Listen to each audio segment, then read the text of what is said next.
Hi, thanks so much for coming. My name's Steve Gravestock. I'm a senior programmer at the Toronto International Film Festival, and it's my great pleasure to welcome you to this evening's In Conversation with Alanis Obomsawin.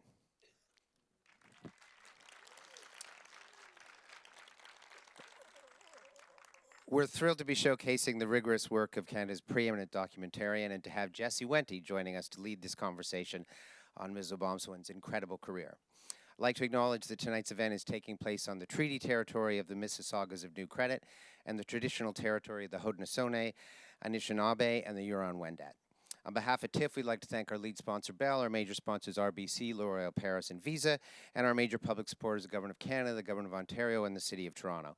We'd also like to thank our Canada's top 10 film festival supporting partner, the Directors Guild of Canada, and our media partner, Now Magazine. I'd like to thank donors and members like you guys for supporting TIFF's charitable mission of bringing the power of film to life 365 days a year. Friends of TIFF Bell Lightbox will likely already be familiar with our moderator. We're thrilled to be welcoming Jesse back for tonight's onstage conversation. Jesse is an Ojibwe broadcaster, curator, producer, and public speaker. Born and raised in Toronto, his family hails from Chicago. He's actually a secret Cubs fan. And the Serpent River First Nation. Jesse spent 11 years with TIFF, the last 7 as head of TIFF's film programs, where he's curated retrospectives on Stanley Kubrick, Michael Mann, Ida Lupino, and First People Cinema. He's a columnist for CBC's Metro Morning, and he's currently co-producing his first film, a screen adaptation of Thomas King's best-selling book, The Inconvenient Indian. An outspoken...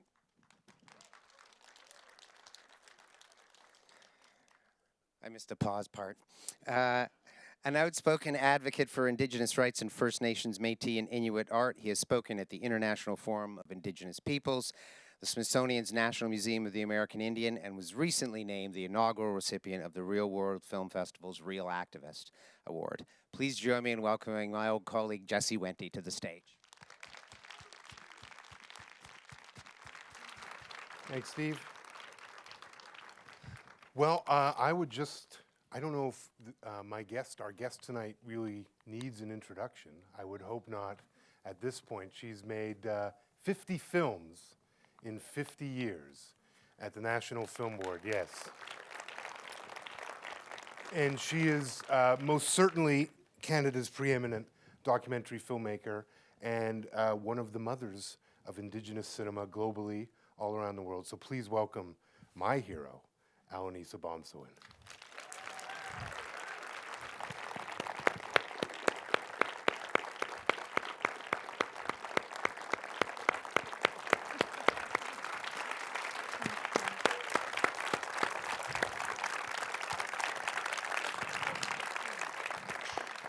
I just want to tell you that if I'm dressed in red, it's for the missing women, those who are gone, that have been killed or raped.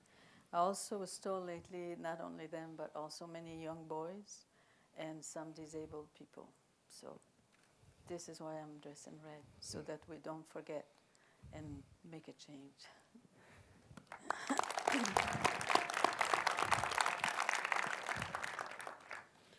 We were talking backstage about how everything is political, including what you wear, right?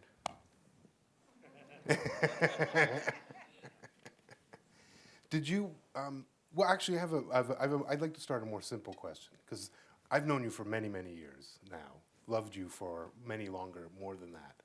But one of the things I'm just struck by, as knowing you, and we were talking a little bit about this in the back as well, is where does your energy come from? Like, I want to know, is there a spring in Montreal that we don't know about, that we can go to? Is there something you're eating that we don't, like, what is it that keeps you, you? That's not an easy one to answer. But I'm asked that question all the time. I never know what to say. I think it's my passion about what I do. I don't like to waste my time. I feel I owe a lot to life, and I keep on working. Have you, ever since I've known you, even in conversation, you're always storytelling. It's always you're telling a story from the past, or have you always had that in you to tell stories like that? Yes. I used to sing a lot when I was a child, and they used to ask me, "Could you be quiet just for a while?" You know, I started very young. And you've never been quiet. There's no time. You started as as a singer and a storyteller before you ever started making films. What was it about telling stories to an audience or sharing that with an audience that was attractive to you? It was not so much in terms of singing or telling stories. It was about fighting for change, and the main thing was education, which was so difficult in my life, and I wanted to do whatever I could to make it known and that it had to change. And I realized by the time I was 16 that it was designed, the history of the country was designed to teach young children how to hate our people. I figured it out, took me a while, and then I thought the children have to hear a different story.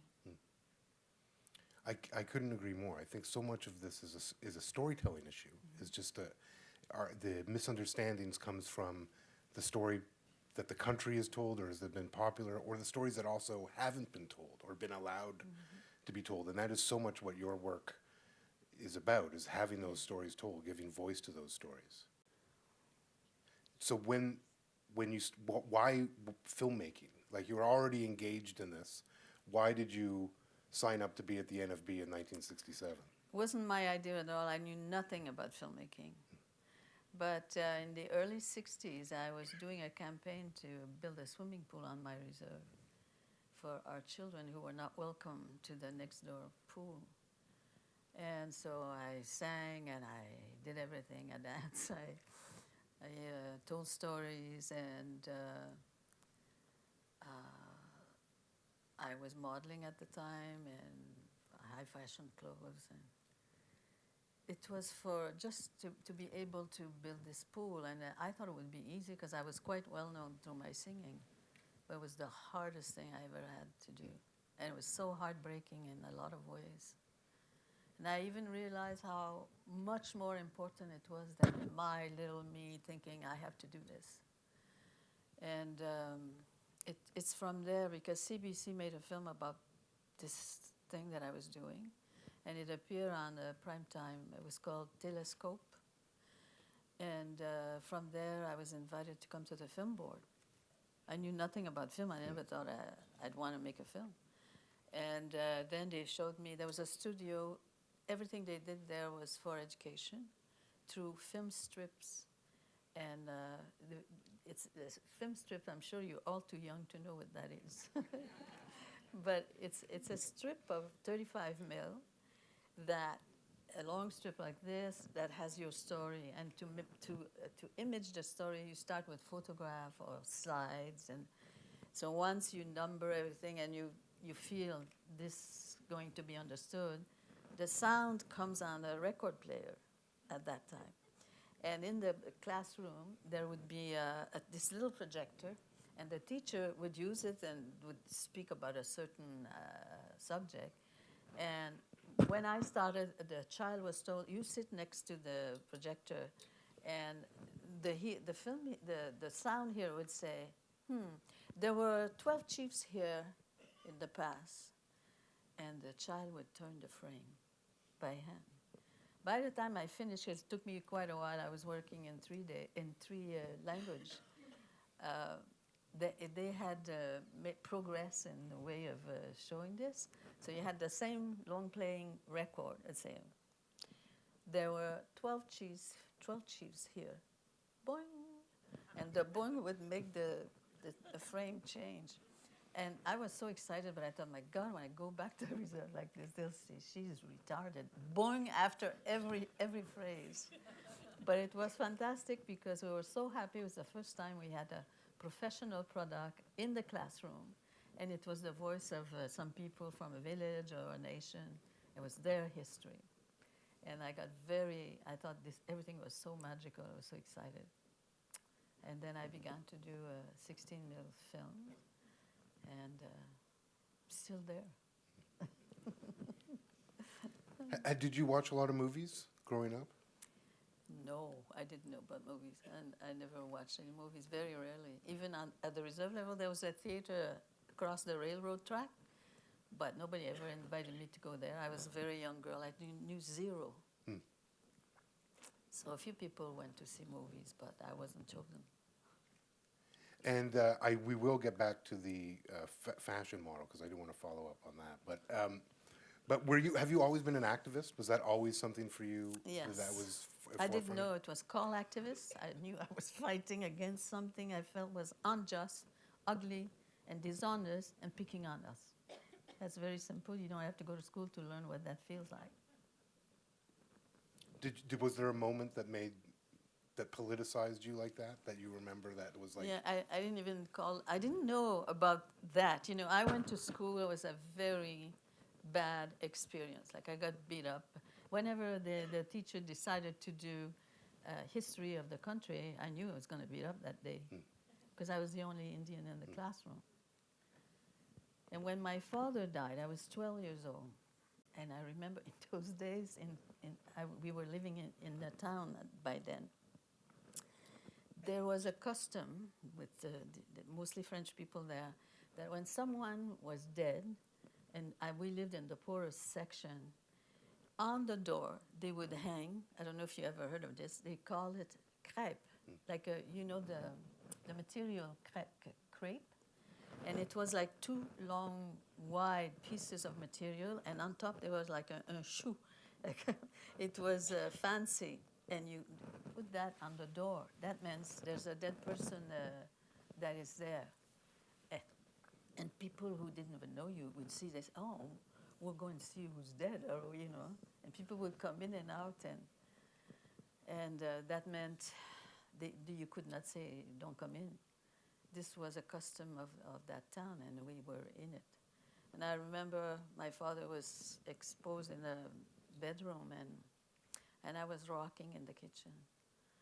And I was saying, nobody's going to beat me up anymore. Then I would rock some more, and I'd say, well, how are you going to change that? I would interview myself. And I made all kinds of rules.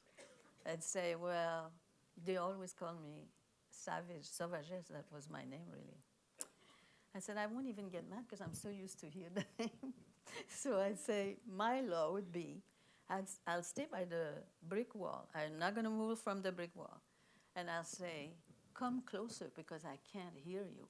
So when the time they got close enough to me, then I could jump and beat them and not have anybody behind me.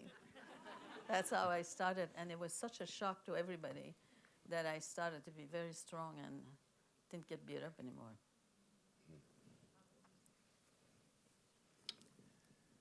Are you happy? Well, I like that story. Yeah. Yeah. Well, I don't like that anyone beat you up, but I like that you then beat them up. That's a common theme. Fisticuffs have served you well. Yeah. See this little fist here? Many people have seen it, and they're not even here to talk about it. Was it a struggle even within you're working at the film board? It's 1967, or in the years after. Was it a struggle for you to then go from making those film strips to actually making films for the film board? Were they open to that? Well, I don't think they expected I would stay there for so long, I was a guest for a while.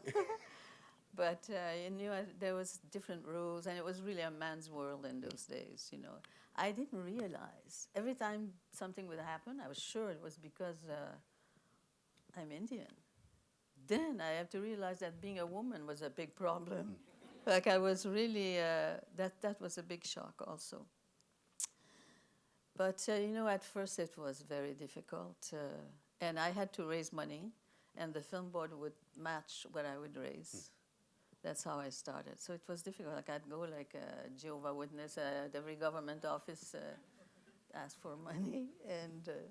But I managed. And it was very difficult for quite a long time. But then eventually, there's so much that happened there. Then I began to really be respected, and I got a lot of support, and I'm very thankful for the film board because, believe you me, I wouldn't be here without them. Yeah. So tell me, how did the first film, Christmas at Moose Factory, how did that come about? Everybody calls this the first film because Well- it came out in 1971, but I started in 1967, 68, 69, and I could not get them to give me the money to finish the film. It's only because I was, I never stopped. I said, I got to finish this film no matter what. And there were people in there who really were for me, but, the film wasn't getting finished. That's why it came out in 71. I had been at it for a long time, but in between I worked on other things. I was doing the educational kits. So how did you start, like, why this film? What was it? Why did you want to make this particular film? In Moose Factory? Yeah. First of all, I saw a lot of films that were made a long time ago, and our people never spoke. And that really bothered me. I told them, they can talk for themselves. They know how to talk. And it was, the whole culture and history of the country is like that.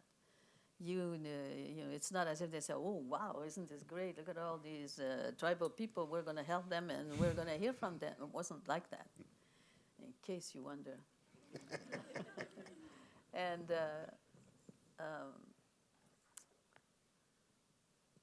it was, I have to say, when you are sure about something, when you're passionate about something, I'm sure all of you have a reason to fight for something. If people try to stop you, or they don't feel it's that important, often you let it go, why bother, I'm doing something else. But if you really care and if you really want to see a change, you never, never give up, no matter what. And this is where I come from. It was hard, and I was humiliated many times, and I also had a lot of people that helped me. I had 2 of them. And if I'm here, it's not because I said, good morning, how are you today? It was because I fought all day long, every day. Yeah.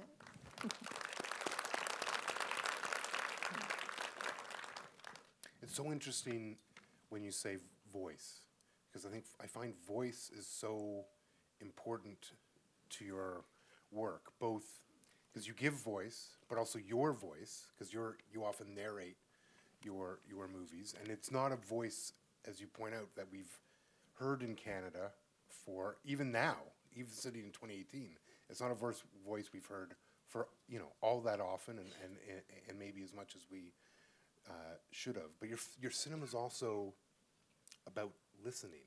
Yeah, that's where it starts.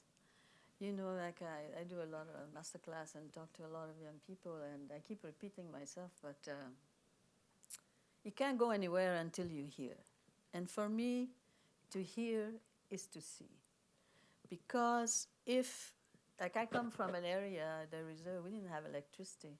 We had oil lamps. And at night, people gather mostly in the kitchen, and the adults said things, and we all listened. So if you had 3, 4 children listening, you had 3, 4 stories right there, because we had no images.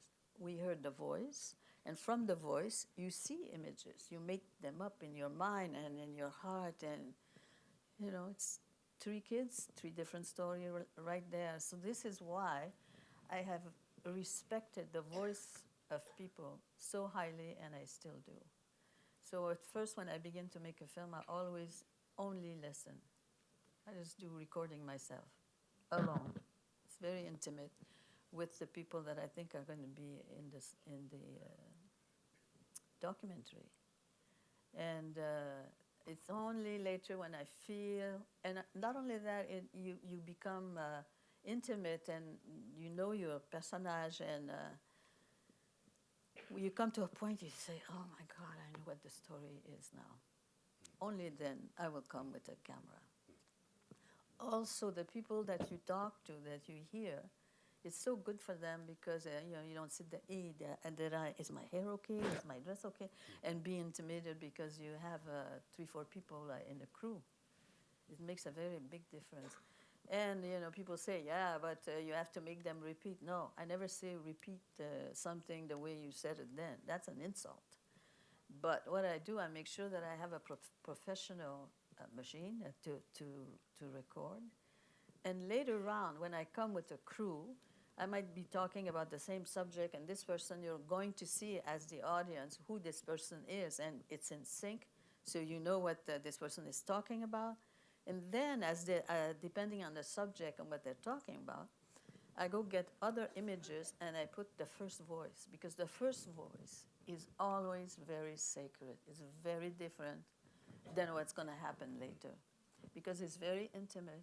And often people start saying things that they never told before, and it's very emotional and it's very beautiful. So for me, that's very special. So then I can use that voice over other images, and whoever's watching can get those feelings that I received at first. For me, people's story is sacred. It's about their life. It's about how they survive. And especially when I see older people, I always wonder, how did they survive in such an unfriendly place for them? So there's not one word that I don't find interesting or very important. This is why I work the way I do. How do you, your work is so intimate. You are so often getting people to say things or relate traumatic events that have happened to them. How do you build the trust with the people the communities you're going to do, the people the stories you're telling? How do you do that? Because films, it takes so long and then they can be intrusive. Yeah. How do you build the trust with the people's stories? Well, I talk to people. I tell them what I'm doing. I will go to the band office and tell them, and I will go to other people. But then I do many things very intimately. But I want the village to know what I'm doing and why I'm doing it. And I might come to other people later. I don't do this in secret, because you have to have respect for that land there and the people there and all. They've been tricked so many times. I make sure that everything is clear, and I don't have problems. But it's all out there. And how do your films come to you? Like there's so many stories. You work constantly, all the time, but you're only one person. There's only so many of these that you can tell. So how do you decide where to go, what stories to tell, who to see? How does that come to you? It's never the same. I'm often asked to go to a community because of something that's happening there. Other times it's me that get very interested in someone or children. Anything that has to do with children, I'm always would make that a priority. And I won't be able to do everything they want me to do because I'm 85 years old now.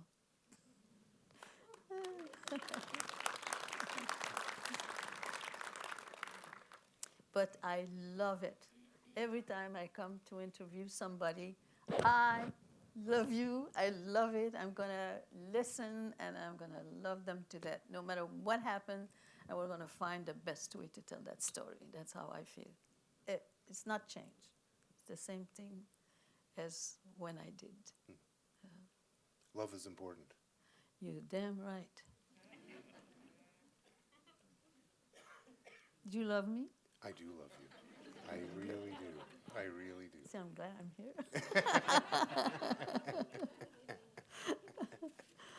here. But for our communities, though, love, like, it's no small thing to say love is important, because it is such a big part of healing, and there is still so much of a need for healing within our communities. Yes. Do you, when you take your films out, because I know one of the things you do, I know you're going to Norway House soon to show Our People Will Be Healed to them. I know you do this all the time. Is that important to you to have that reconnection to see for them to see the work? Oh my God, it's a gift. By the time you're there, to come, you have a film ready for them. They recognize themselves, and there are a lot of things to think about. For instance, when you make a film, you have to have permission. You also have to make them sign releases. It's if I did an interview with you, I have to ask you so that I'm allowed to use this interview in this document. Sometimes it might be that you have permission, but the person goes home and says, oh my God, I shouldn't have said this now. Everybody's going to know about my life and, blah, blah, blah. So I always tell people, if you feel that way, you tell me, and I will make sure I don't use those portions. And it's happened a few times, like especially when I was doing the Oka 4 films, the crisis. There's a woman in there, she's very beautiful, and I did a film just on her. Her name is Kanehsatake. She says, my name is Kanehsatake. She went to jail and to court because of her name. So I was very impressed with her, and she cried during the interview.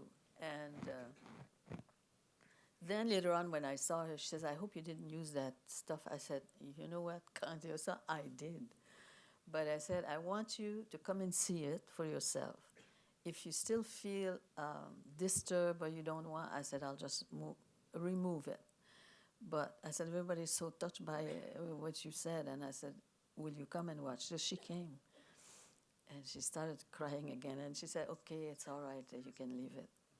But I would not have, if she had said, remove it, I would have removed it. Because as you make films, you also get very attached to certain portions or certain way that people speak or what they say. But perhaps along the way, the person feels not right about it. Then you have to detach yourself from it and say, okay, I'll remove it. And for a lot of people, they can't do that. They say, well, they signed the release, I can use it. Yes, you can use it, but what is that going to do to that person? So in my case, I know that I can always find something else and feel the same way about it. So these are all the things that are legal and the respect you must have for the people you're working with and what they're saying. Sometimes they know that they're saying, and they say, no, I want to leave it, I want to say it this. So there's all those things you have to think about and work with the people. Often, like the Oka crisis, I made them all signs release after, because it's like a guerrilla working. You're filming as it happens, and there was a lot of serious and disturbing stuff in there. So I had to go and see the people after and get their permission to actually use it. Because so often for you, your relationships, they extend well beyond the completion of the film. Yeah. Like these are lifelong relationships you now have. Yeah. And as long as I'm healthy, I'm gonna keep on working. But there's all kinds of ways you think in life that is important to you. But for me, I think I still have quite a bit of work to do. But like I always feel, I want the people to know how beautiful they are. Because many of them have no clue. And it helps when they begin to feel right about themselves. They feel that they do beautiful things even that nobody's noticed before. And all those things make for a better life, better relations amongst ourselves, with other people, the strangers that are looking at these films. They learned a lot, and they find a lot of qualities that they can never imagine. Again, 2 weeks ago, I heard somebody say, Indians are lazy. It's like if the people say things, it's part like I'm having lunch today, and they don't realize how serious these statements are and how much they believe that this is true. And it's all those kinds of things. But I must say that this time in my life, I am so impressed with Canadians in our country and how you really feel that they're listening now. No matter what we said, up until 10 years ago, didn't change much. But now it's a very different time. And I think in general, Canadians want to know the real history and they want to see justice. And you feel that as you hear the people speak. We have a lot of friends everywhere.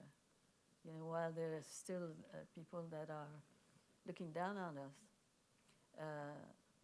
there's a lot of changes, and I want to say it. And I feel so happy that I've lived this long to see the difference. And this last film that I made, which is called Our People Will Be Healed, this is the greatest gift. I never thought it would happen while I live, because I spent my whole life criticizing the educational system here. And to make a film finally that I can praise and discover what it can be and how smart our people are. And if you allow them to govern, many of them are ready, they're honest, they're doing great things, and this film does that. And what a gift it is. And it's a model not just for ourselves, but for all schools in this country, I really think. So can you imagine that? Special. Screening at 8:30 in this cinema, folks. If you haven't got your tickets yet, there's my plug. So many things I want to say about that, but first, because you said that you're so lucky to have seen the change, and I just want to make sure you know that, like, you helped make the change with your movies. I can't imagine us arriving at the point we are now without your films being part of the national discourse and changing the way so many Canadians understand events that have occurred in the last 30, 40, 50 years. If we think of Oka just as an example, the mainstream media was not going to cover that event the way you ended up covering it. We never would have seen those perspectives, and that has had a profound shift in terms of how I think that most Canadians now view that summer in 1990 and what occurred there, and what is still ongoing, by the way, in the land claims there. So I just want to make sure, like you, I think you helped make the change, and I think that's important for us to also know that we can be part of making that change as well. Well, I feel the people that are in these documents make the change. I really do. Like, I'm a tool, to see that it's shown properly, and all those technical things, and the caring that I have for the people, but it's really them, and I make sure that they know that. I always tell them that they're the ones that have that power, can do it, and they just don't, many of them just don't know. Every time I praise them, they're surprised, and I say, the value of their life and how they survive and how they do things and how they think is very, very important. And it's beautiful. And there's the love again. Yeah. I do want to get to a clip, because we do have some clips, and we shouldn't go through this whole thing without showing the clip. And the clip I want to show is one of my favorite clips from your movies, from Incident at Restigouche that you made, because I'm going to show it, because not everyone you interview is having a great time when they're being interviewed by you. And this is the great example, and I would love to talk to you about this conversation once we're done. But this is a scene from Incident at Restigouche with you and the minister, Lessard. And why don't we take a look at the clip, and we can talk about it after.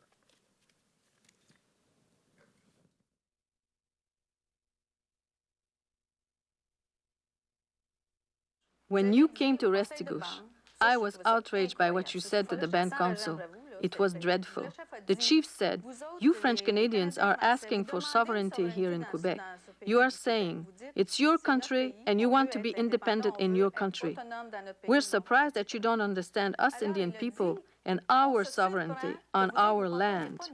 And you answered, "You cannot ask for sovereignty because to have sovereignty, one must have one's own culture, language, and land." Sa langue et sa terre.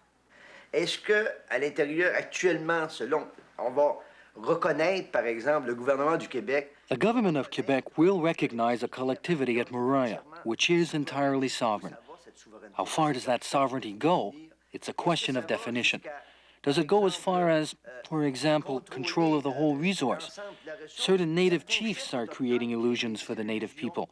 The Gaspé Peninsula, New Brunswick, Nova Scotia, etc. It belongs to us. Do you mean to tell me at this point Montreal too belongs to you? Of course, all Canada belongs to us. Are you saying that you're going to exclude us?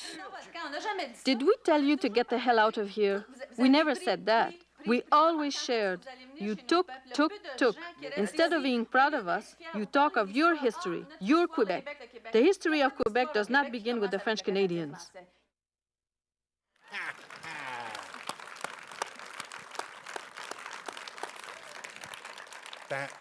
That's the exact moment I fell in love with you. Right there. You never told me. Hey, that was it. That was it. When I saw that on TV, man, you tore into them. Good. Yeah. That's so awesome. I was present when it all happened.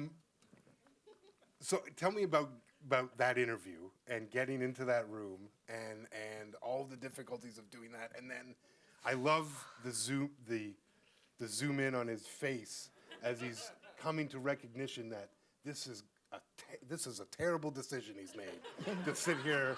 Like, it's like, you could just see the whole thing, like career suicide, like happening right on his face. It's such a great when you zoom in. So tell me how this all happened. It's a great story. First of all, when I was in at that time, see another thing, like it was called Restigouche. The real name is Restigouche, and they went back to the real name. And I was there one day when he came. We filmed him when he came. And he was so insulting to the chief. And the chief was talking Mi'kmaq, and he was talking French. So there was a person translating for the chief. And imagine he tells the chief, you can't ask for sovereignty. You have to have your own land, your own language, and he's talking in Mi'kmaq, and they have to translate for him. Like, hey. So I was really furious. And he was really condescending to the chief. It was really bad. So then, not only that, to get money to go and do this shoot, I had trouble at the film board to get the money. So in those days, at the National Film Board, it was a different system. There was a committee of filmmakers and one person who was in charge. And if you needed money to make a film or to continue making a film, you had to go through this committee. So I had gone through to ask for more money to go to Restigouche. And the person in charge was, she had a lot of power. And she said to me, in front of everybody, she said, and she had a weird voice, Alanis, I don't want you to interview any whites. You hear me? You interview the Indians, but no whites.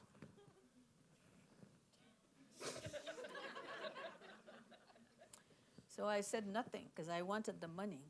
And so I went to there, and I did the shoot. And then once I was in Montreal, I wanted to speak to him.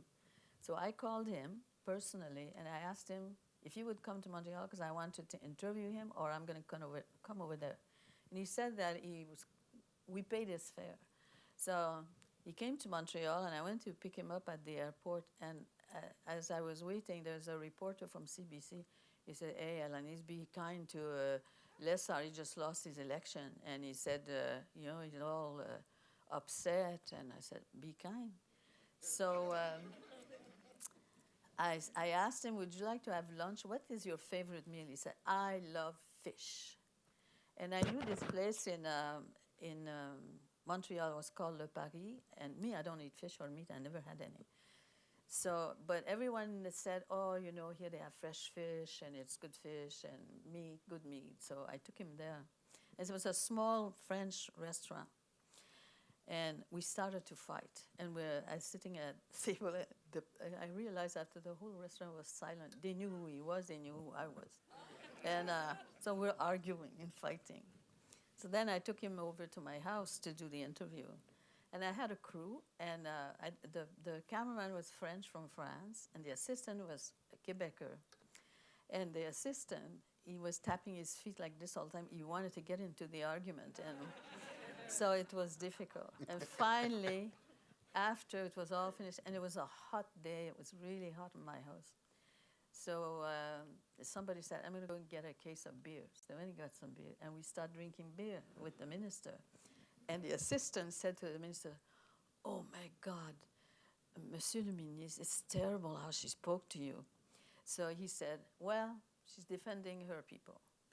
I start to like him because, you know, he said, you know, when he came out at the airport, he said, I have a copy here in my pocket on a tape of an interview you did on such a radio. And he said, man, you really gave it to me. He said, I got a copy here in my pocket. I said, yeah. So, and then it continued. And after at first I thought, who voted for this guy to be a minister? But then after, I sort of taking his role, his place, and I could almost understand what he was talking about, which was very racist, really. But what was the government, what was the conversation concerning our people? But then I thought, he's honest to what he believes and he came. He said, everybody told me, don't go there, she's going to make mincemeat out of you. So and he came. So I kind of respected him. I said, well, you know, this is what he thinks, this is what he believes. And so that's how it happened. Then I had to go back to the same committee to get money with this. And when this woman saw this, she really said, I told you not to interview the West. And then I really practically jumped on her. I was very angry, and I really told her a thing or two. So I never got the film finished for a long time. I got no money. But eventually, I got there. It took a while. It's just to tell you, there's only so much you can take. And if you believe in something, and this is right, and this is honest, you fight to the end. Because if you say nothing, nothing's going to happen.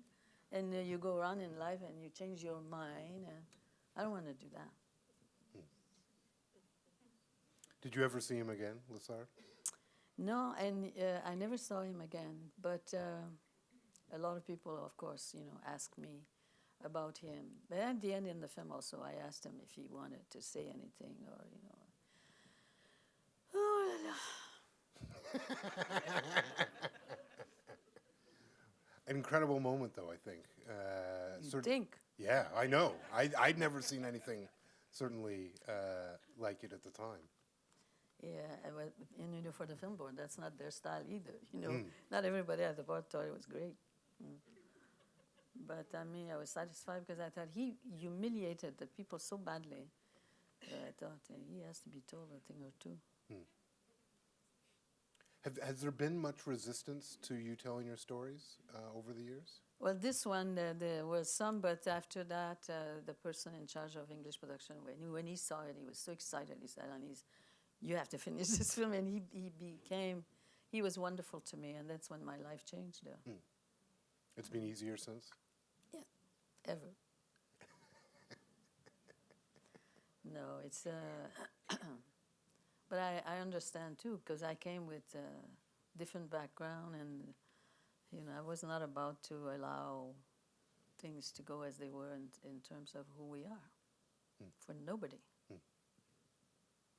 Did you learn filmmaking on the job? Yes, and a lot of people helped me. It was great then at the film board. You had a lot of directors, producers, people on staff. They were always there in animation. So if you wanted to learn or you didn't understand something, there was always somebody you could go to who would teach you and tell you, you know, how to do what it is you're trying to do.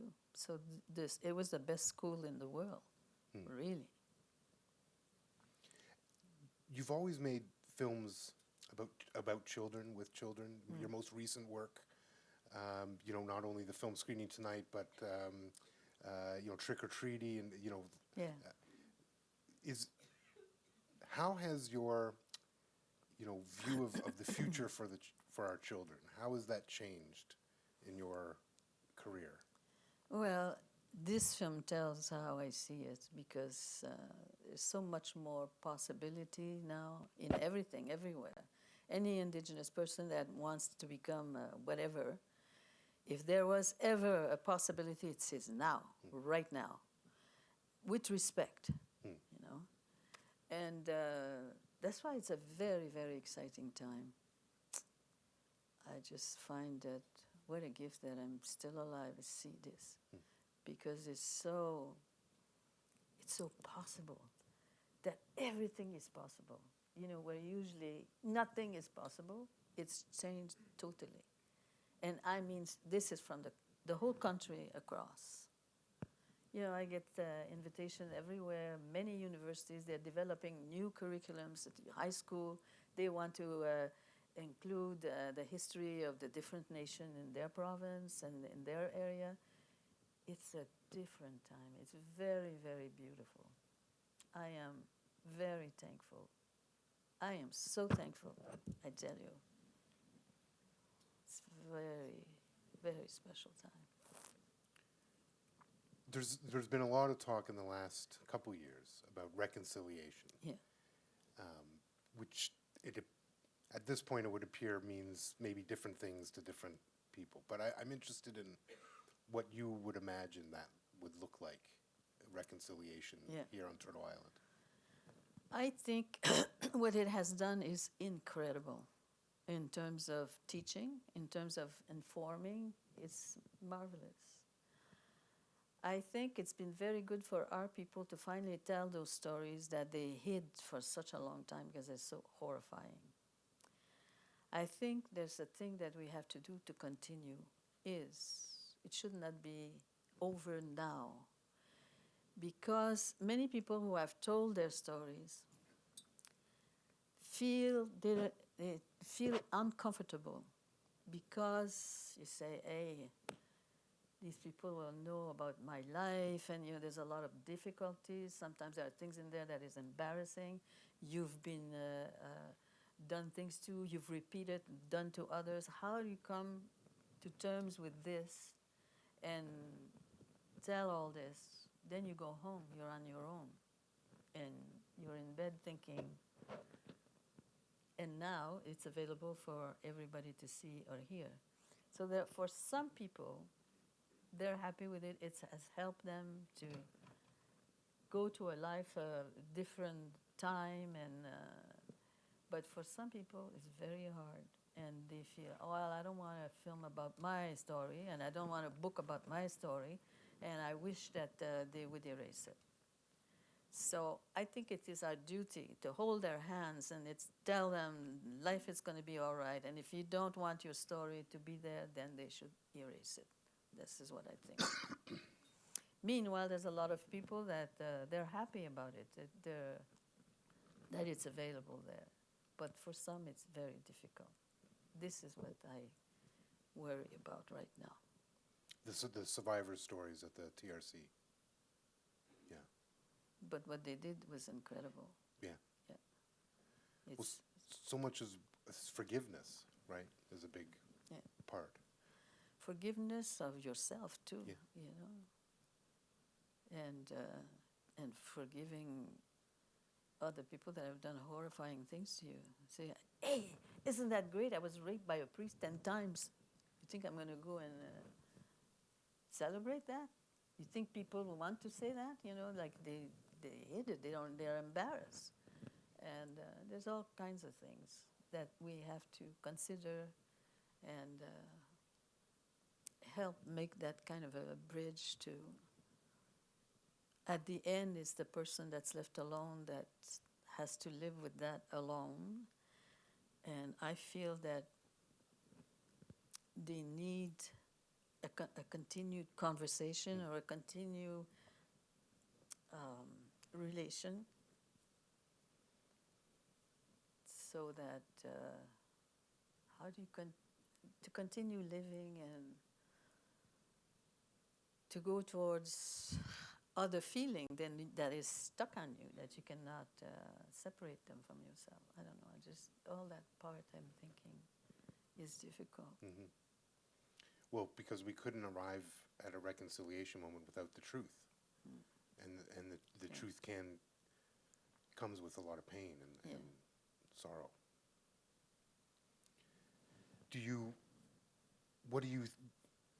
You're optimistic. That's one of the things I love about you. You're always optimistic about where we're headed.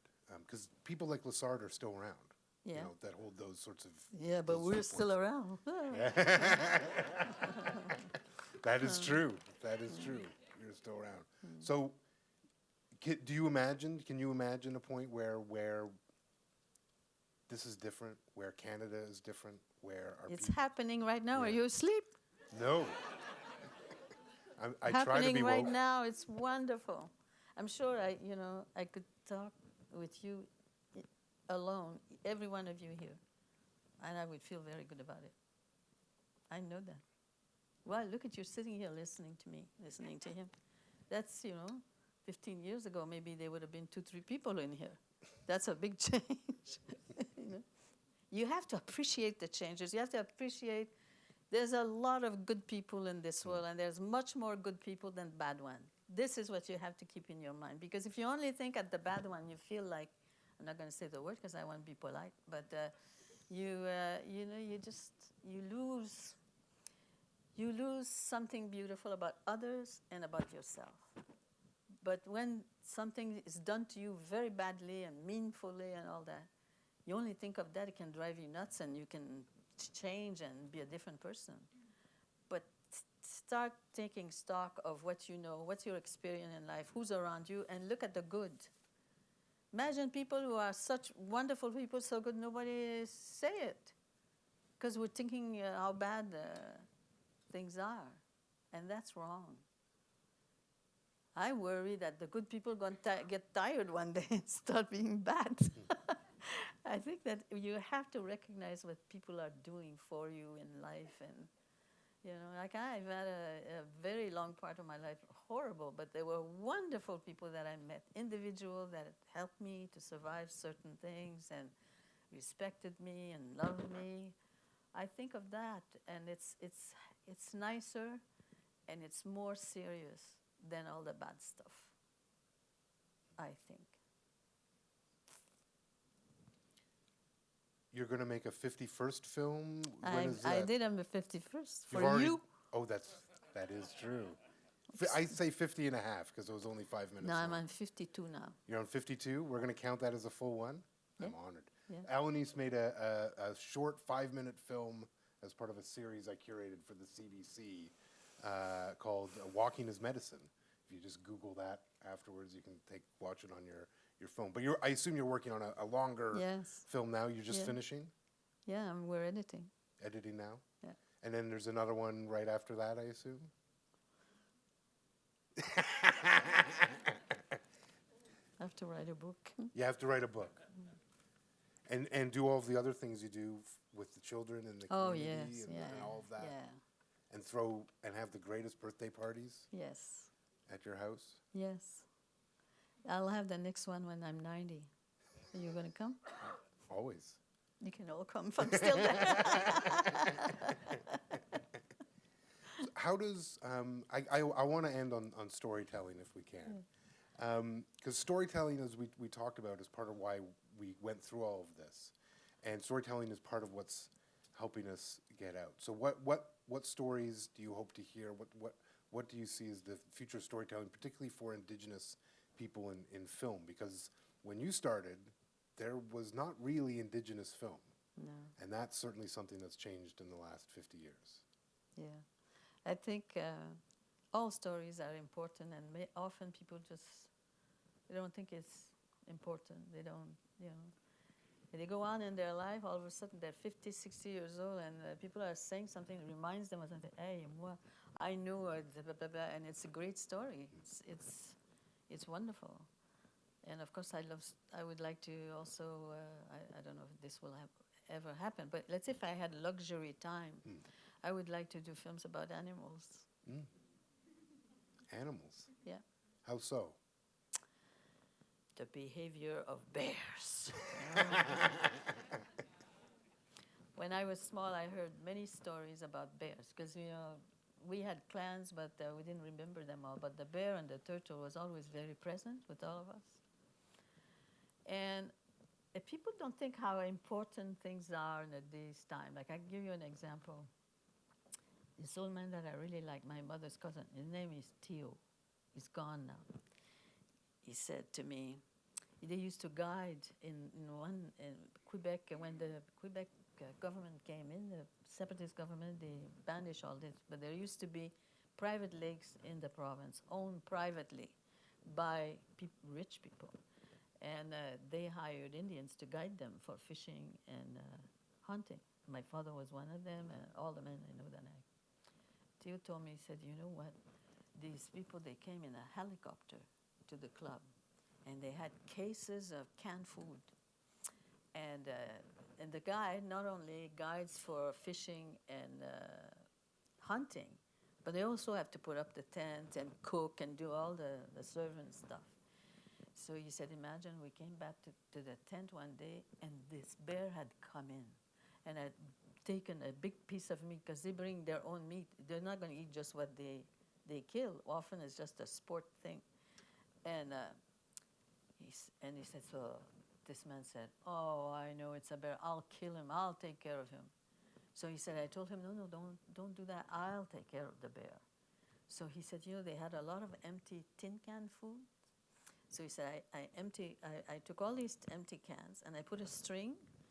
I stringed them all up, and I tied this on a tree, and then I held the other one hiding, the other part of the string of tin can. Sure enough, he said, I knew when the lights started changing, the bear's going to come back. So he said, we were all hiding, and the bear comes, and he says, I start shaking there, and the bear sees this, and he ran away, you know. He said, oh, I was so glad. But he said, knowing the bear, I knew he was going to come back that next night.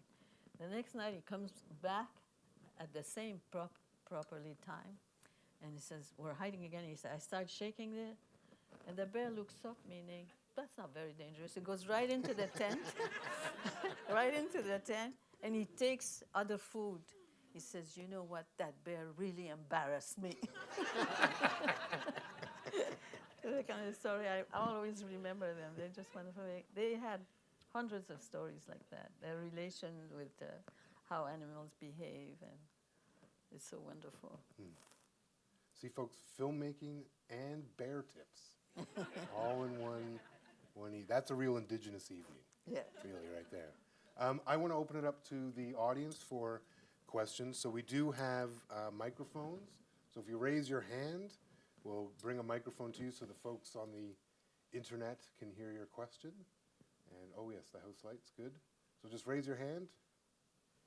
Questions about bears, filmmaking. Who dressed Lessard for that interview? Yes. Yes, you mentioned that you were going to touch base on it. Alanis, you said you were Oh yes. You mentioned earlier that you did high fashion modeling. You said you were going to touch on I it. am, I and know. I'm just curious as to how that all came about, and just if you can enlighten us. I've never heard this one. Oh. Well, you know, like I started modeling as a very young girl when I was 16. When I was living in Three Rivers, there was two places. There was a woman who did high fashion clothes. Her name was Pauline Duval. And I mean, really, I could wear those clothes today and be, on time. And another one who was less high fashion, but very interesting. So they would have fashion shows every year, maybe twice a year. And they started asking me to model, and that's how I started. And in no time at all, I was asked to do a lot of fashion modeling.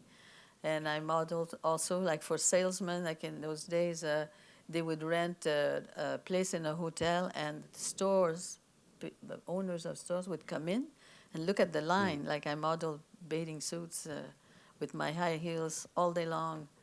And I would come on the sidewalk, and when I would change the texture, you know, when you're walking on the sidewalk, and if you're walking on rugs, if you do that all day, you'd see how painful it gets when you get on the sidewalk. Sometimes my heels would bleed just from the rubbing. And so I modeled a lot of fashion shows, and I went to Florida, and I modeled bathing suits there. It's called Catalina bathing suit. And so when I was raising money for the pool, it helped me. I did some fashion shows, and the money would go for the pool, you know, stuff like that. Did you always love clothes? Because even now I know you love clothes. Clothes love me. Yes, they do.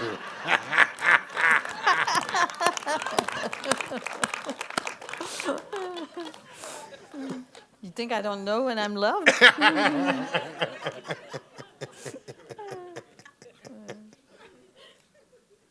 More questions? Yes, in the back.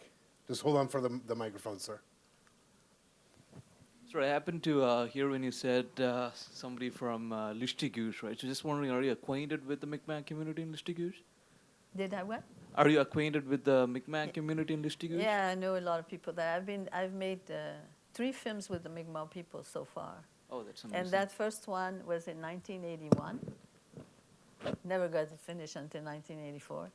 And then I did another one in year 2000 and in Restigouche, and also another one in the Miramichi. Is the Crown at War with Us. It's also Mi'kmaq. I know many of them, and we come from the same line, like Mi'kmaq, Wabanaki, like the Algonquin people have a lot in common, especially with the language. There is a similarity and in the culture, and like they're basket maker, we're basket makers. You know, there's a lot of traditions that are very close. And the language, although it's not the same, you can sort of tell what they're talking about because there are words that are almost the same, or you recognize it. And I love them. In the back there. The other film that's a follow-up to Incident Restigouche is called Our Nationhood, the one you made in, Yes. in 2000. Yes. Hello. You've certainly seen a lot of different film technology evolve over the years, and I was wondering if there was a innovation in film technology that really excited you, or inspired you, or you saw it and you were like, oh my gosh, this is going to make my job so much easier. Or I was just wondering if there was like anything that you got really excited about when it, you know, hit the market. Yeah. The last 5 or 6 films I made are with the new technology. But before that, I was still shooting 16. Even all OCAL, that stuff was shot in 16. And I was having a very hard time to switch, to go over. I didn't feel that it had the same quality. But now, you know, there's so much new things happening. Every week there's something new, and the quality is getting to be just so incredible. And also for me, it was very much easier because I often go to very isolated places, and we're on small planes, and when we come with a lot of cases of equipment, it's very difficult. Often they say, well, we can't get all this on the plane, you got to wait, and, you know, and that's a big problem. So now, not having as many people and not having as much equipment is much easier. So I've learned to really appreciate that.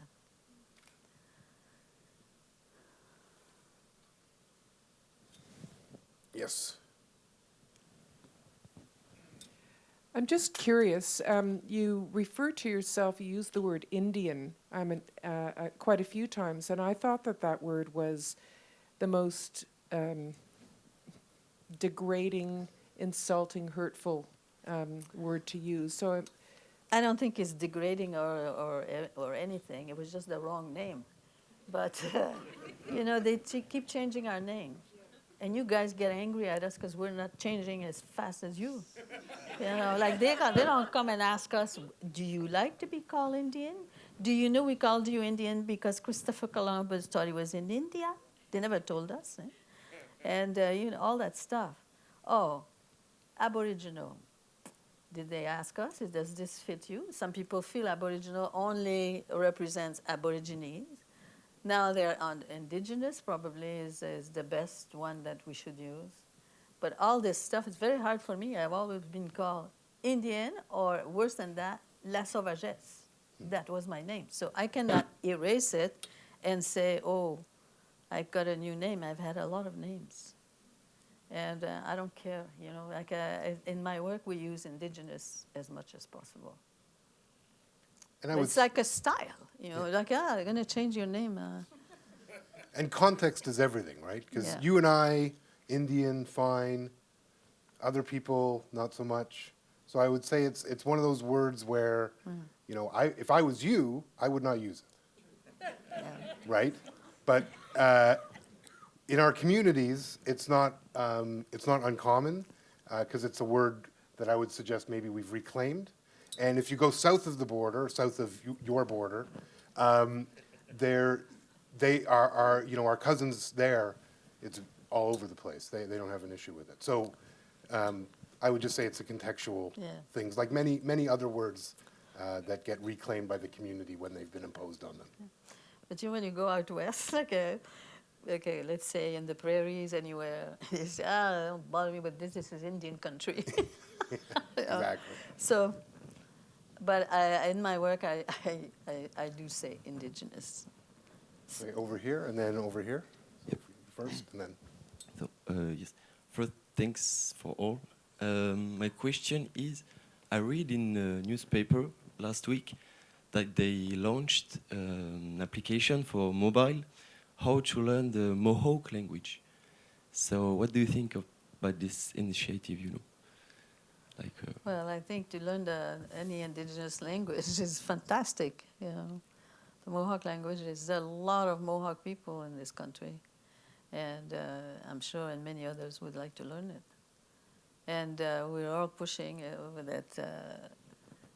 that our language should be taught. And it's very difficult in a lot of communities because if you don't have people that are speaking it at this time, if you're only going by books and, it's not... and in some areas it's lost and they're trying to teach it again. But there's all kinds of things that comes with that, I think it's changing now, but for a period of time there was a rule you were not allowed to teach a different language than French or English, only 2 hours a week. And but now I know people, like the Mohawks in particular, man, they're not scared of nobody. And so the government said you only have to just say, we'll decide. And they decide. A lot of people have learned the language. Young people, they speak it now fluently. It's wonderful. Hi, Alanis. I was curious about your work and your long career with the NFB. So you've definitely had your internal struggles there, and it's changed to a very positive relationship over the years. But can you sort of talk about how that changed, and have you ever been or considered leaving, or have you ever been asked to leave?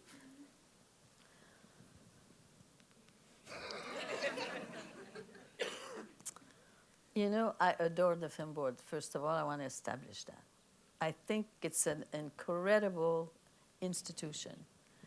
And the founder of the film board, which was John Grierson, who was a Scottish man who came here and influenced Mackenzie King at the time, who was the prime minister, to fund or to start a film unit. Not only that, he did the same in 3 other countries, India, New Zealand, and Australia. There's 4 countries that one man, one mind has influenced to start a film school, to start a film unit. So that alone, the history of the film board is very interesting and bothers me when I hear it not the way it really is. Now, there's a lot of people that came to work there, and there's a lot of influence. There's a lot of wonderful things that happen, but you also have people anywhere, in every institution, who come in, they start taking over, they have a little power, and they step on other people, and this happens all over the world, everywhere. And it's happened to me, but I stood up. And I just love what the film board stands for, why it's there, what it has done, and what it's still doing. It's really a very great place. Not just the film board, there's CBC also, there's many other institutions, Telefilm Canada. There's a lot of things that they have to do perhaps to ameliorate certain relations, but it's wonderful to have that. And I travel all over the world, and believe you me, many countries don't have what we have. And I think we all have to appreciate that. And I am thankful to Canadians for supporting this institution, because it really enriches the country, the people, to have a place to tell their story, any nation, any nationality. So what happened to me, because who I was, and I worked there, and I had difficulties, and I fought back, and I won. So that's how I feel. All the bad times that I had, I could have left, but when I would think about it, I'd say, what are you here for?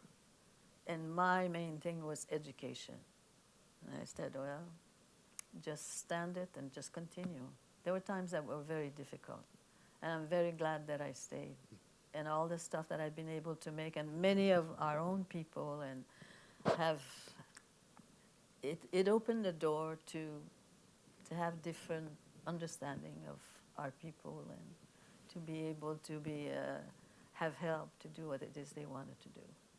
And for me, that's much more important than any bad time I had there. Have you ever been tempted to make a narrative, a fictional film? I did a few, 2 small ones. 2 small ones, yeah. Yeah, but it's documentary world that excites me. It's the real people, their story. I just think, oh my God. Every film I start, I get very excited. Just that little film that I did for you. It's just 5 minutes. It's so beautiful. I think it's the kids, it's their lives and their walking. C'est fantastic. I agree. We have another question. Yes. I guess that's me. Yeah. Sego Anibojo, you mentioned a lot about working in education.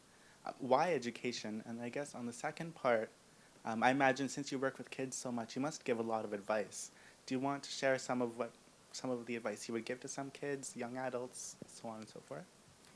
I travel a lot around the country, and I do a lot of master classes, and I mentor a lot of young people. And for me, kids are this is our future. And I want children to have a right place, a good place to study, not to study to hate other people, but to study in the world and be open and find the good things and be good and be well treated. And that's what it's about. Education is that. The danger in my time was unfortunately that you could sit in a classroom all day and learn to know that there's other people that are inferior, that are ugly, they are dirty, and they're savages, and their language is Satan's language. That's what I went through, my education. It's not like that now. It'll never be like that again. And I think a lot of people fought against it. And it's wonderful to be able to sit in the classroom, feel good, and you're learning beautiful things. If you want to be an artist, you can. If you want to be a writer, if you want to be a poet, it's possible. And it's to help children go through and have their dreams and help them to make it better. That's what all people want, I think, for their children. And I think more and more there is justice among the mind and in the heart of people. Sure, there will always be people who would like to, see you, where, but they're not the strongest. The strongest are the ones that do good and help others and love others. And if you see somebody falling off on the street, you want to go and help that person, not go across the street because there's a homeless person that you're looking at. Try to meet the eyes of that person that is homeless, that is in misery and is lonely and cries, and meet the eyes just to say, I acknowledge life, and you have a life, and I respect it. Just that look, you're going to make that person feel good for that day. And this is what it's about. It's the everyday life, it's surviving, it's helping others, and I think that's what it's about. Any race, I don't care what color.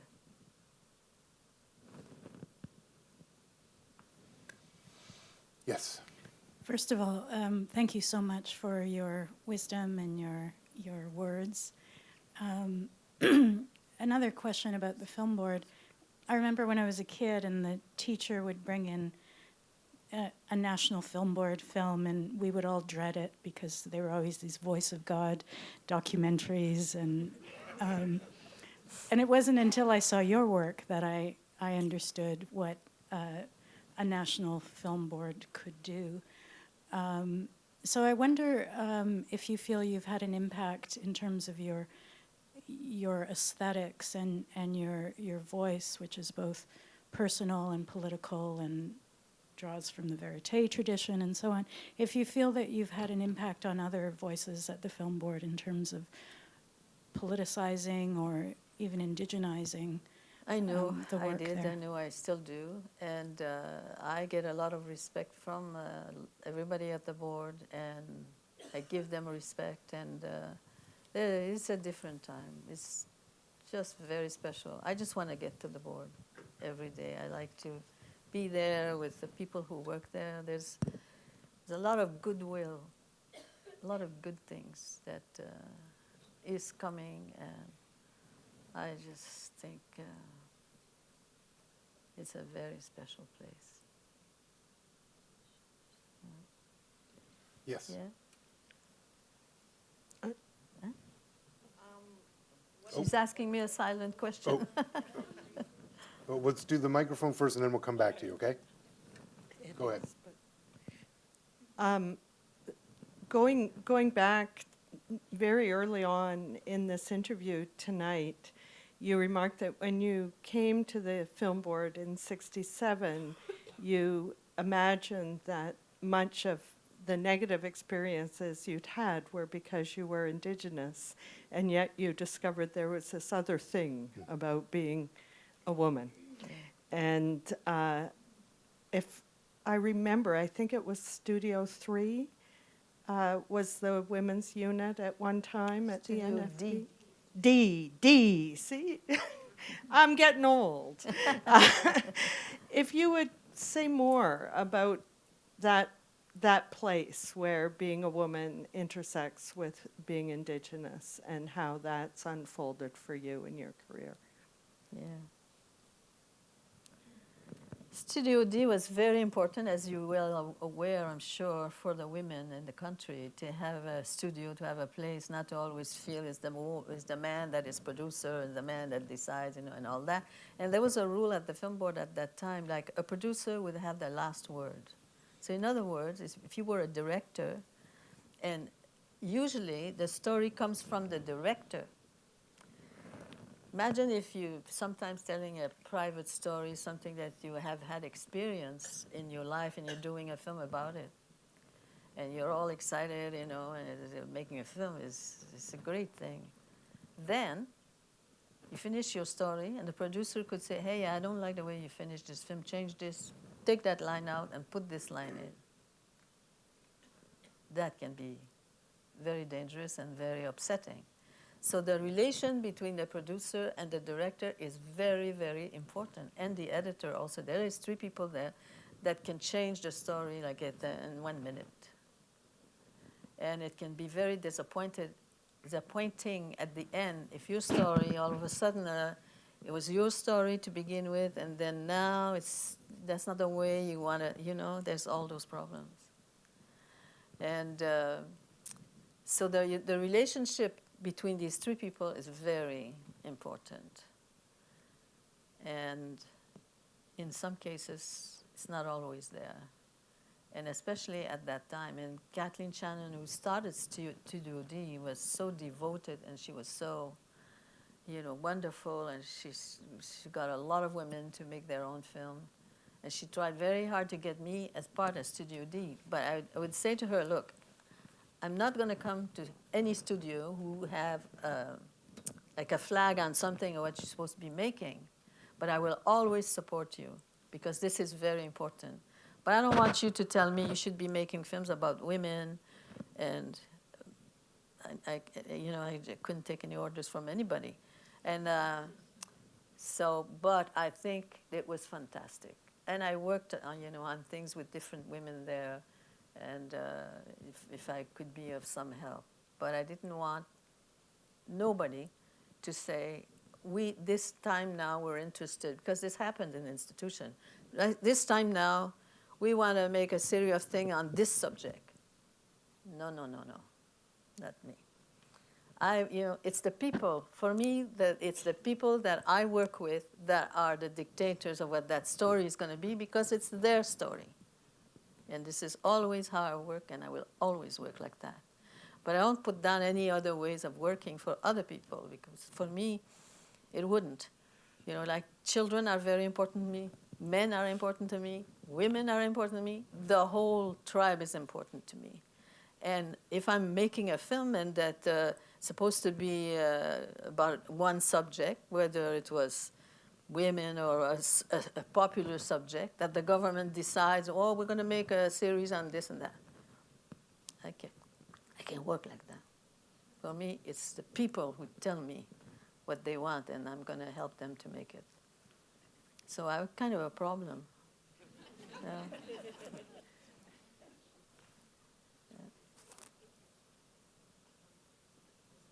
Oh.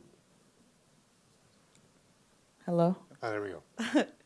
I was just wondering, I know that you usually, I mean, you kind of just talked about it, work mostly alone, like interviewing the people, getting the questions, even shooting it by yourself, but have you ever considered collaborating with anybody else, or is there anybody that you would consider collaborating with?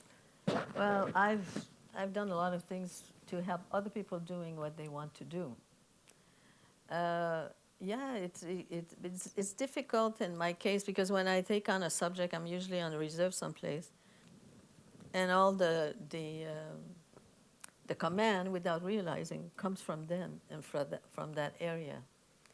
So I work with them. Like I will ask, if I'm not sure about something, I will ask those people, because they're the people that are going to be in the documentary. But to work, you could work collaboratively with a group of people, but I find that very difficult, because my concentration is really that subject and the people concerned in it is what I like to do. That doesn't mean that I'll never do the other, but for me, I get so excited, and I get so, it's details and it's forever, and you have to concentrate and really think about that story, those people. That alone is heavy. Yeah. Yes. Then we'll come back. Hi there. Bonsoir, Madame O.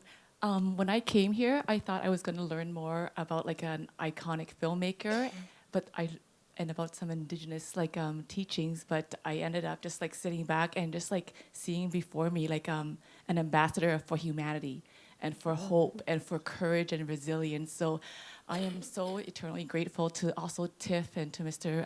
Wente for actually bringing out the best in all of us to come together to hear you, because otherwise, as everyday Canadians, we have so many things to do. We can't hear these stories that you ask us to listen to carefully, and to actually, you're actually a bridge maker for many of us here, to actually be a gatekeeper for the memories here, and that's so important here.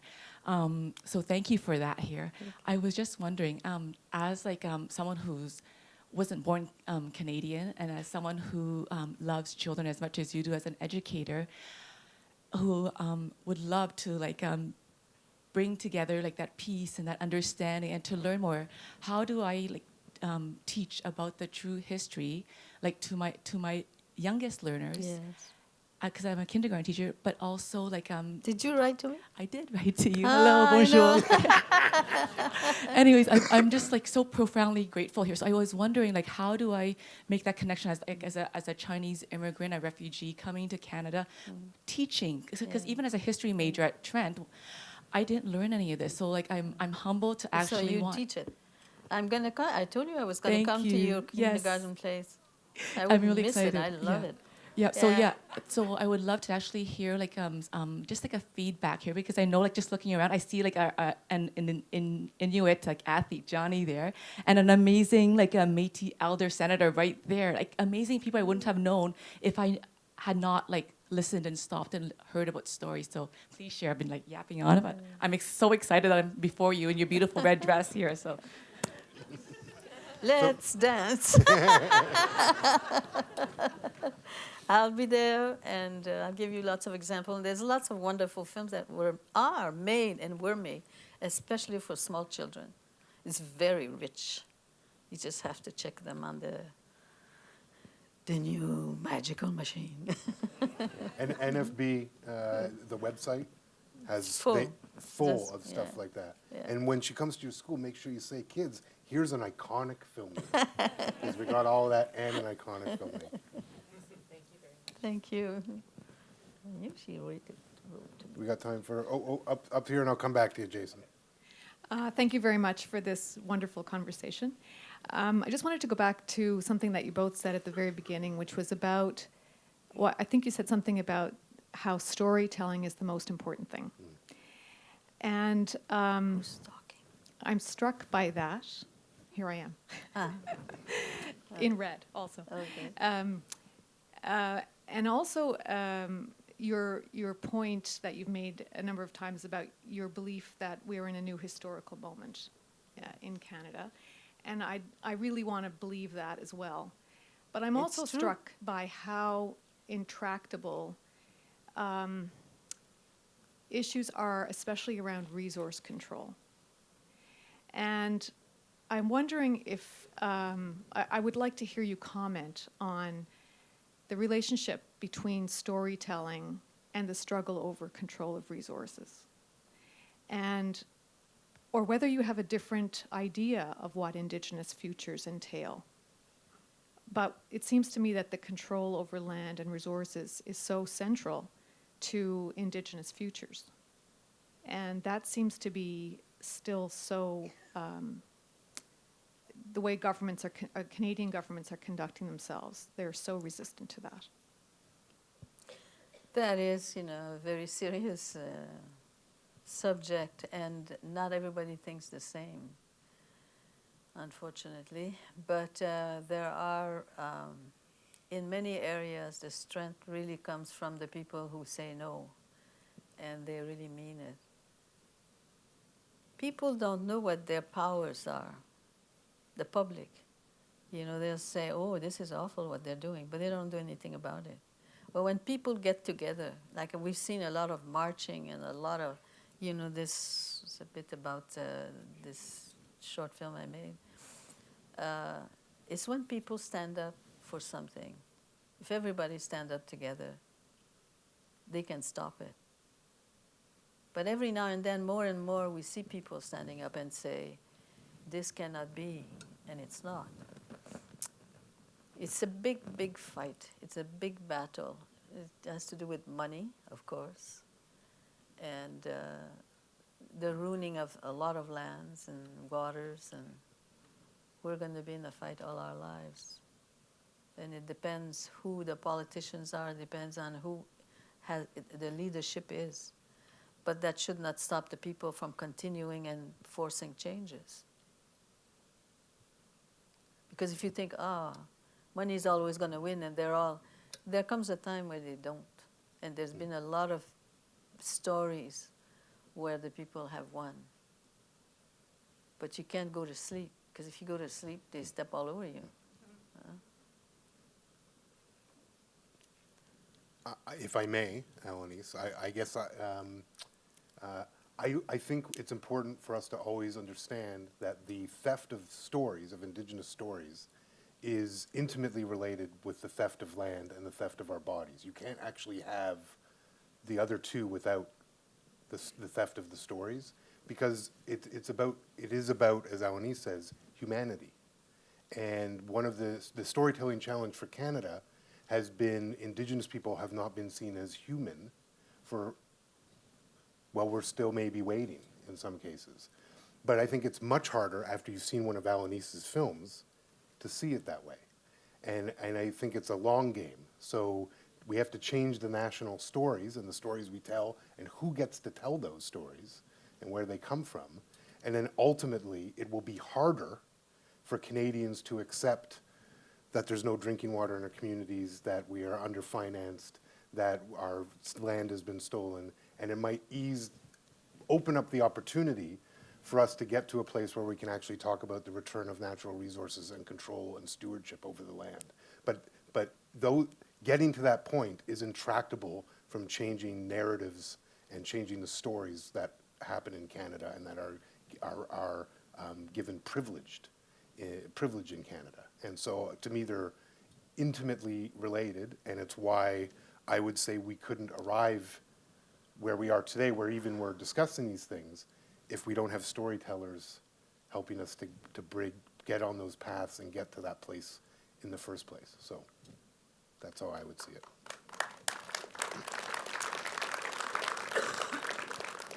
Jason. Hi, Alanis. I remember the very first time I saw you was on Sesame Street. And even as a young boy then, it was such an impact to see you on that screen. And it was such an uplifting moment. And you've uplifted me my entire life, so thank you for that. My question actually has to do with your singing career. And I know that you recently returned to the stage after a very long absence. I'm hoping you can speak about that a bit. Well, when I was singing for a long time and doing folk festivals and prison, I did tours in prison. People say, there's in the 60s, there's 68% of the people in jail are Indigenous.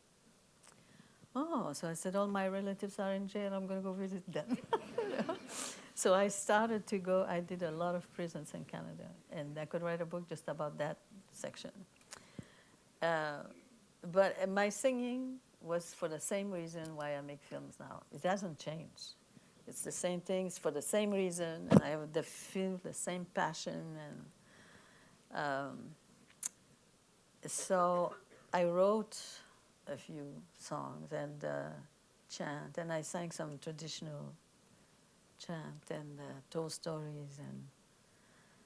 And I was, before making films, that's what I was doing mostly. And so some people made records about my singing, and I never had any control or any money for it. So one time I said, I'm going to make my own. And I asked for a grant, I got the money, and I produced this album. It's called Bush Lady. And this is, I think, in 1988 when it came out. So I was so happy because nobody was bossing me around, and if I was selling it, I was getting money for it. And then I have to go to these stores to sell the album, and it was so humiliating. I stand there with some album, and then I had to go and collect. I would come to a store. I remember Sam, the record man, we used to sell a lot of them. And then she'd say, oh, I'm so sorry, the manager is not here today. You'll have to come back. And I thought, oh, the hell with this. I packed them all. And I didn't even go and collect whatever was to collect. And I said, that's it. I'm not doing this anymore. 1988. And lately, last year, a guy who works at the film board, his name is Fred Savard, goes to an office and he sees my album, and he says, Moira, what's this? She said, oh, it's an album Alanis made a long time ago. So he came over to me and he said, I saw an album. He said, can I buy one? I said, buy one. I'm giving it to you here. So then he comes back and he starts selling them. He sold more than 100 already.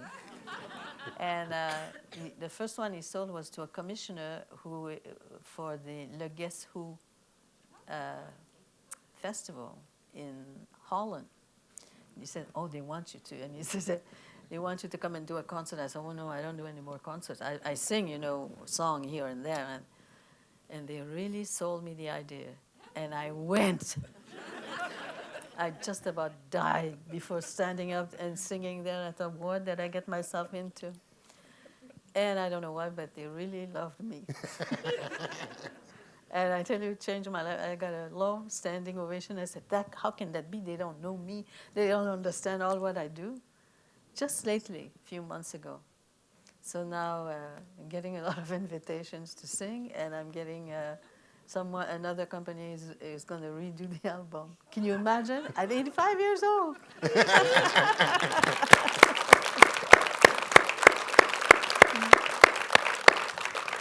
Yeah, it's just so incredible. So add touring musician to her schedule. Well, Alanis, well, you know this. I will never be able to thank you enough for being here tonight and for everything that I'll you have never done. be able to thank you enough for you guys to be here and me being here. Well, It's thank you all. lovely. I'm going to ask you just to hold out as we exit, but once again, thank you so much, Alanis. Please Remember, the film is screening right after us here in the cinema later on tonight, so make sure you see that. And once again, Alanis Obomsawin.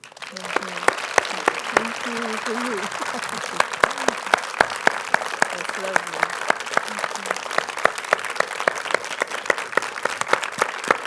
Thank you for you.